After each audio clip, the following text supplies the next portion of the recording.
America Iran ಶಾಂತಿ ಒಪ್ಪಂದಕ್ಕೆ ತೀರ್ಮಾನ.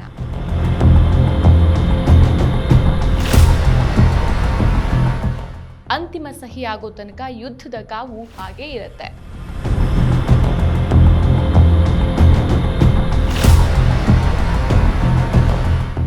ಜಾಗತಿಕ ತೈಲ ಮಾರುಕಟ್ಟೆಯ ಮೇಲೆ ಆಗುವ ಪರಿಣಾಮಗಳೇನು?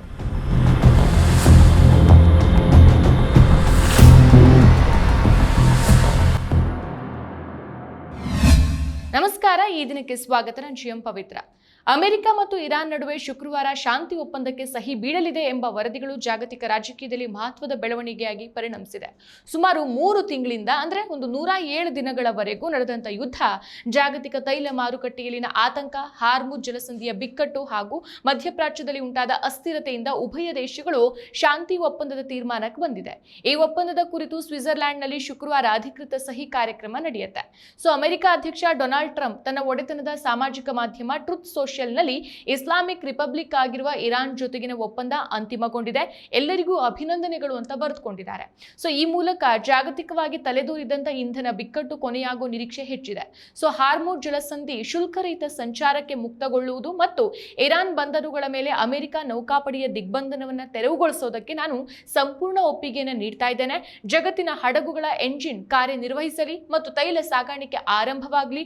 ಒಪ್ಪಂದಕ್ಕೆ ಜೂನ್ 19ರಂದು ಅಧಿಕೃತ ಸಹಿ ಬಿದ್ದ ನಂತರವಷ್ಟೇ ಜಲಸಂಧಿಯ ಸಂಚಾರಕ್ಕೆ ಮುಕ್ತಾಯವಾಗುತ್ತೆ ಅಂತ ಪೋಸ್ಟ್ ನಲ್ಲಿ ಹೇಳಿದ್ದಾರೆ. 100% ಶುದ್ಧ ಶ್ರೀಗಂಧ ಎಣ್ಣೆಯಿಂದ ತಯಾರಾಗಿದೆ. ಅಸಲಿ ಉತ್ತಮಿಕೆಯನ್ನು ಹೊಂದಿದೆ. ಮೈಸೂರ್ ಸ್ಯಾಂಡಲ್ ಸೋಪ್, ನನ್ನ ರಾಯಲ್ ಬ್ಯೂಟಿ ರಿಚುವಲ್. ಆದ್ರೆ ಒಪ್ಪಂದಕ್ಕೆ ಸಹಿ ಹಾಕೋಕೆ ಟ್ರಂಪ್ ಹೋಗ್ತಾ ಇಲ್ಲ. ಒಪ್ಪಂದಕ್ಕೆ ಸಹಿ ಹಾಕೋಕೆ ಸ್ವಿಟ್ಜರ್ಲೆಂಡ್ಗೆ ತೆರಳಲಿರುವ ಅಮೆರಿಕ ನಿಯೋಗದ ನೇತೃತ್ವವನ್ನ ಅಮೆರಿಕದ ಉಪಾಧ್ಯಕ್ಷ JD ವ್ಯಾನ್ಸ್ ವಹಿಸಲಿದ್ದಾರೆ ಅಂತ ಟ್ರಂಪ್ ತಿಳಿಸಿದ್ದಾರೆ. ವೀಕ್ಷಕರೇ, ಮಧ್ಯಪ್ರಾಚ್ಯದ ರಾಜಕೀಯ ಇತಿಹಾಸದಲ್ಲಿ ಅಮೆರಿಕ ಮತ್ತು ಇರಾನ್ ನಡುವಿನ ಸಂಘರ್ಷ ಹೊಸದೇನಲ್ಲ. 1979ರ ಇರಾನ್ ಕ್ರಾಂತಿ ನಂತರ ಉಭಯ ರಾಷ್ಟ್ರಗಳ ಸಂಬಂಧ ನಿರಂತರವಾಗಿ ಉದ್ವಿಗ್ನವಾಗಿಯೇ ಮುಂದುವರೆದಿದೆ. ಆದರೆ 2026ರಲ್ಲಿ ನಡೆದಂತ ಯುದ್ಧ ಈ ದಶಕದ ಅತಿ ದೊಡ್ಡ ಭೌಗೋಳಿಕ, ರಾಜಕೀಯ ಹಾಗೂ ಆರ್ಥಿಕ ಬಿಕ್ಕಟ್ಟಾಗಿ ಪರಿಣಮಿಸಿತು. ಭಾರತ ಸೇರಿದಂತೆ ಜಗತ್ತಿನ ಬಹುತೇಕ ದೇಶಗಳು ಯುದ್ಧದ ಪರಿಣಾಮವನ್ನು ಅನುಭವಿಸಿದ್ವು. ಇದೇ ವರ್ಷ ಫೆಬ್ರವರಿ 28ಕ್ಕೆ ಆರಂಭವಾದಂತ ಈ ಸಂಘರ್ಷ ಕೆಲವೇ ದಿನಗಳಲ್ಲಿ ಪೂರ್ಣ ಪ್ರಮಾಣದ ಯುದ್ಧದ ಸ್ವರೂಪವನ್ನು ಪಡೆದುಕೊಳ್ತು. ಮೊದಲ ದಿನವೇ ಇರಾನ್ನ ಪರಮೋಚ್ಚ ನಾಯಕ ಐತೊಲ್ಲಾ ಖಮೇನಿಯ ಹತ್ಯೆ ಮಾಡಲಾಯಿತು. ಅಮೆರಿಕ, ಇಸ್ರೇಲ್ ಮತ್ತು ಅದರ ಮಿತ್ರ ರಾಷ್ಟ್ರಗಳು ಇರಾನ್ ವಿರುದ್ಧ ಸೈನಿಕ ಕಾರ್ಯಾಚರಣೆಗಳನ್ನು ಶುರು ಮಾಡಿದ್ರೆ ಅದಕ್ಕೆ ಪ್ರತಿಯಾಗಿ ಇರಾನ್ ತನ್ನ ಪ್ರಾದೇಶಿಕ ಪ್ರಭಾವವನ್ನು ಬಳಸಿಕೊಂಡು ಪ್ರತಿರೋಧವನ್ನ ತೋರ್ತು. ಇರಾನ್ ತೋರಿದಂತ ಪ್ರತಿರೋಧವನ್ನ ಅಮೆರಿಕ, ಇಸ್ರೇಲ್ ಸೇರಿದಂತೆ ಜಗತ್ತಿನ ನಾನಾ ದೇಶಗಳು ನಿರೀಕ್ಷಿಸಿಯೇ ಇರಲಿಲ್ಲ. ಯುದ್ಧದ ದಿನಗಳು ಹೆಚ್ಚಾದಂತೆ ಪರಸ್ಪರ ಕ್ಷಿಪಣಿ ದಾಳಿಗಳು, ಡ್ರೋನ್ ದಾಳಿಗಳು ಮತ್ತು ಸಮುದ್ರ ಮಾರ್ಗದ ಉದ್ವಿಗ್ನತೆ ಹೆಚ್ಚಾಗೋಕ್ ಶುರುವಾಯಿತು. ಇದರ ಪರಿಣಾಮ ಕೇವಲ ಮಧ್ಯಪ್ರಾಚ್ಯ ಮಾತ್ರ ಅಲ್ಲ, ಇಡೀ ಜಗತ್ತಿನ ಆರ್ಥಿಕತೆಯ ಮೇಲೂ ಪರಿಣಾಮ ಬೀರ್ತು. ಅದರಲ್ಲೂ ಪ್ರಮುಖವಾಗಿ ಜಗತ್ತಿನ ಸುಮಾರು 5ನೇ 1 ಭಾಗ ಕಚ್ಚಾ ತೈಲ ಹಾರ್ಮುಜ್ ಜಲಸಂಧಿಯ ಮೂಲಕನೇ ಹೋಗುತ್ತೆ. ಭಾರತ ಸೇರಿದಂತೆ ಬಹುತೇಕ ದೇಶಗಳಿಗೆ ಹಾರ್ಮುಜ್ ಜಲಸಂಧಿಯೇ ಒಂದು ಪ್ರಮುಖ ಕೊಂಡಿಯಾಗಿ ಕಾರ್ಯನಿರ್ವಹಿಸುತ್ತೆ. ಯುದ್ಧ ತೀವ್ರಗೊಂಡಾಗ ಇರಾನ್ ಈ ಜಲಸಂಧಿಯ ಮೇಲಿನ ನಿಯಂತ್ರಣವನ್ನ ಬಿಗಿಗೊಳಿಸಿತು. ಹಾರ್ಮುಜ್ನಿಂದ ಒಂದೂ ತೈಲದ ಹಡಗು ಬೇರೆ ದೇಶಗಳಿಗೆ ಸಂಚರಿಸದಂತೆ ನಿರ್ಬಂಧ ಹೇರಿತು. ಪರಿಣಾಮವಾಗಿ ಜಾಗತಿಕ ತೈಲ ಬೆಲೆಗಳು ಏರಿಕೆ ಕಂಡುವು ಮತ್ತು ಇಂಧನ ಮಾರುಕಟ್ಟೆಯಲ್ಲಿ ಅನಿಶ್ಚಿತತೆ ಹೆಚ್ಚಾಯಿತು. ಹಾರ್ಮುಜ್ ಮುಚ್ಚಿದರ ಪರಿಣಾಮ ಅನೇಕ ವಾಣಿಜ್ಯ ಹಡಗುಗಳು ತಮ್ಮ ಸಂಚಾರವನ್ನು ಸ್ಥಗಿತಗೊಳಿಸಿದ್ವು. ತೈಲ ಆಮದುಗಳ ಮೇಲೆ ಅವಲಂಬಿತ ಆಗಿರುವಂತಹ ದೇಶಗಳಿಗೆ ಇದು ದೊಡ್ಡ ಆತಂಕವಾಗಿ ಪರಿಣಮಿಸಿತು. ಜಾಗತಿಕ ಮಾರುಕಟ್ಟೆಗಳಲ್ಲಿ ಉಂಟಾದಂತಹ ಒಂದು ಒತ್ತಡ ಯುದ್ಧವನ್ನ ಅಂತ್ಯಗೊಳಿಸೋ ಅಗತ್ಯವನ್ನ ಹೆಚ್ಚಿಸಿತು. ಅದರ ಪರಿಣಾಮವಾಗಿಯೇ ಟ್ರಂಪ್ ಕೊನೆಗೂ ಯುದ್ಧಕ್ಕೆ ಬ್ರೇಕ್ ಹೇಳೋ ತೀರ್ಮಾನಕ್ಕೆ ಬಂದಿದ್ದಾರೆ. ಇದಕ್ಕೆ ಇರಾನ್ ಸಹ ಒಪ್ಕೊಂಡಿದೆ. ಯುದ್ಧ ಕೊನೆಗೊಳಿಸೋಕೆ ಆರಂಭಿಕ ಹಂತದಲ್ಲೇ ಹಲವು ದೇಶಗಳು ಮಧ್ಯಸ್ಥಿಕೆಯ ಪ್ರಯತ್ನಗಳನ್ನ ಶುರು ಮಾಡಿದ್ವು. ವಿಶೇಷವಾಗಿ ಪಾಕಿಸ್ತಾನ ಅಮೆರಿಕ ಮತ್ತು ಇರಾನ್ ನಡುವೆ ಮಧ್ಯವರ್ತಿಯಾಗಿ ಕಾರ್ಯನಿರ್ವಹಿಸಿತು. ಪಾಕಿಸ್ತಾನದ ಇಸ್ಲಾಮಾಬಾದ್ನಲ್ಲಿ ಏಪ್ರಿಲ್ 11 ಮತ್ತು 12ಕ್ಕೆ ಶಾಂತಿ ಒಪ್ಪಂದದ ಮಾತುಕತೆಗಳು ನಡೆದವು. ಆದ್ರೆ ಆ ಮಾತುಕತೆಗಳು ಸಂಪೂರ್ಣವಾಗಿ ಫಲವನ್ನ ಕೊಟ್ಟಿಲ್ಲ.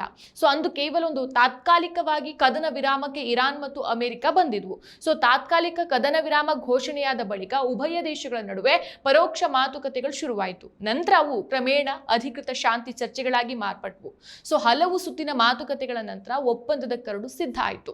ಸೊ ಈ ಶಾಂತಿ ಒಪ್ಪಂದದ ತೀರ್ಮಾನಗಳು ಹಾರ್ಮುಜ್ ಜಲಸಂಧಿಯನ್ನ ಪುನಃ ಸಂಪೂರ್ಣವಾಗಿ ತೆರಿಬೇಕು, ಹಾಗೆಯೇ ಉಭಯ ರಾಷ್ಟ್ರಗಳ ನಡುವಿನ ಸೈನಿಕ ಕಾರ್ಯಾಚರಣೆಗಳನ್ನು ನಿಲ್ಲಿಸಬೇಕು, ಕನಿಷ್ಠ 60 ದಿನಗಳ ಕದನ ವಿರಾಮವನ್ನ ಮುಂದುವರಿಸಬೇಕು, ಹಾಗೆಯೇ ಇರಾನ್ ವಿರುದ್ಧದ ಕೆಲವು ಆರ್ಥಿಕ ನಿರ್ಬಂಧಗಳನ್ನ ಸಡಿಲಗೊಳಿಸಬೇಕು, ಜೊತೆಗೆ ಅಟೋಮಿಕ್ ಬಾಂಬ್ ಕಾರ್ಯಕ್ರಮದ ಕುರಿತು ಪ್ರತ್ಯೇಕ ಮಾತುಕತೆಗೆ ಅವಕಾಶ ಕಲ್ಪಿಸಬೇಕು ಅನ್ನೋದಾಗಿತ್ತು. ಸೊ ಮುಂದಿನ ಹಂತದಲ್ಲಿ ಆರ್ಥಿಕ ಮತ್ತು ರಾಜತಾಂತ್ರಿಕ ಸಂಬಂಧಗಳ ಕುರಿತು ಚರ್ಚೆ ನಡೆಸೋದು. ಸೊ ಇದು ಮುಂದಿನ ಹಂತಗಳಲ್ಲಿ ನಡೆಯುತ್ತೆ. ಸೊ ಇದಿಷ್ಟು ಏಪ್ರಿಲ್ನಲ್ಲಿ ನಡೆದ ಪಾಕಿಸ್ತಾನದಲ್ಲಿ ಕದನ ವಿರಾಮ ಮಾತುಕತೆಯ ವೇಳೆ ತೆಗೆದುಕೊಂಡಂತಹ ಒಂದಿಷ್ಟು ತೀರ್ಮಾನಗಳು. ಈಗ ಜೂನ್ 19 ಸ್ವಿಟ್ಜರ್ಲೆಂಡ್ನಲ್ಲಿ ನಡೀತಾ ಇರುವಂತಹ ಶಾಂತಿ ಒಪ್ಪಂದದಲ್ಲಿಯೂ ಪಾಕಿಸ್ತಾನವೇ ಮಧ್ಯಸ್ಥಿಕೆಯನ್ನು ವಹಿಸುತ್ತೆ. ಈ ಬಗ್ಗೆ ಪಾಕಿಸ್ತಾನ ಪ್ರಧಾನಿ ಶೆಹಬಾಜ್ ಶರೀಫ್ ಹೇಳಿದ್ದಾರೆ. ತಮ್ಮ ಎಕ್ಸ್ ಖಾತೆಯಲ್ಲಿ ಟ್ವೀಟ್ ಮಾಡಿರೋ ಇವರು ಗಂಭೀರ ಚರ್ಚೆ ಬಳಿಕ ಅಮೆರಿಕ ಮತ್ತು ಇರಾನ್ ನಡುವಿನ ಶಾಂತಿ ಮಾತುಕತೆ ಯಶಸ್ವಿಯಾಗಿದೆ ಅಂತ ತಿಳಿಸೋಕೆ ಸಂತಸವಾಗ್ತಾ ಇದೆ.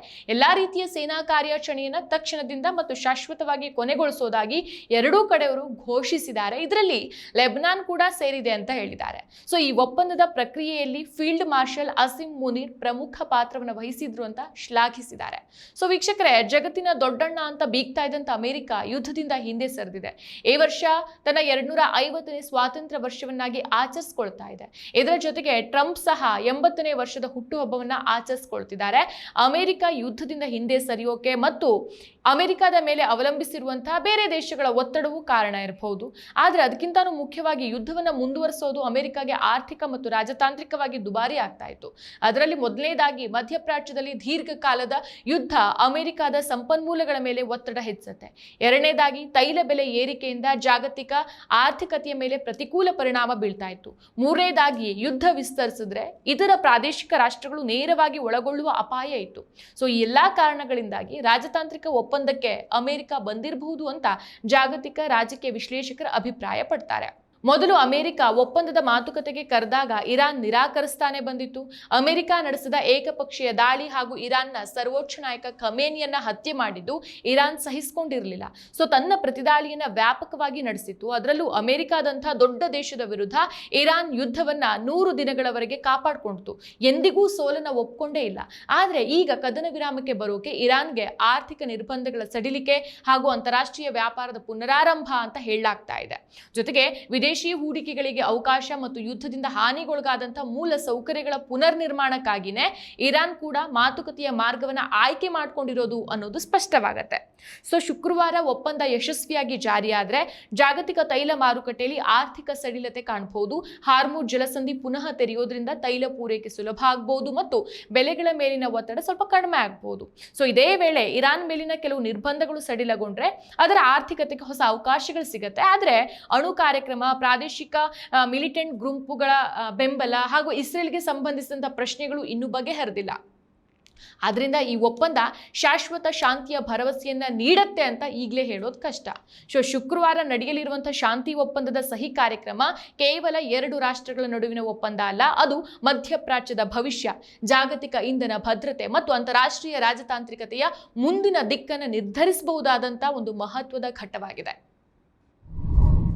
ಮತ್ತಷ್ಟು ವಿಶೇಷ ವಿಡಿಯೋಗಳನ್ನು ನೋಡಲು ಮತ್ತು ಹೊಸ ವಿಡಿಯೋಗಳ ಬಗ್ಗೆ ತಿಳಿಯಲು ಈ ದಿನ .com ಯೂಟ್ಯೂಬ್ ಚಾನೆಲ್ ಸಬ್ಸ್ಕ್ರೈಬ್ ಮಾಡಿ ಮತ್ತು ಬೆಲ್ ಐಕಾನ್ ಕ್ಲಿಕ್ ಮಾಡಿ.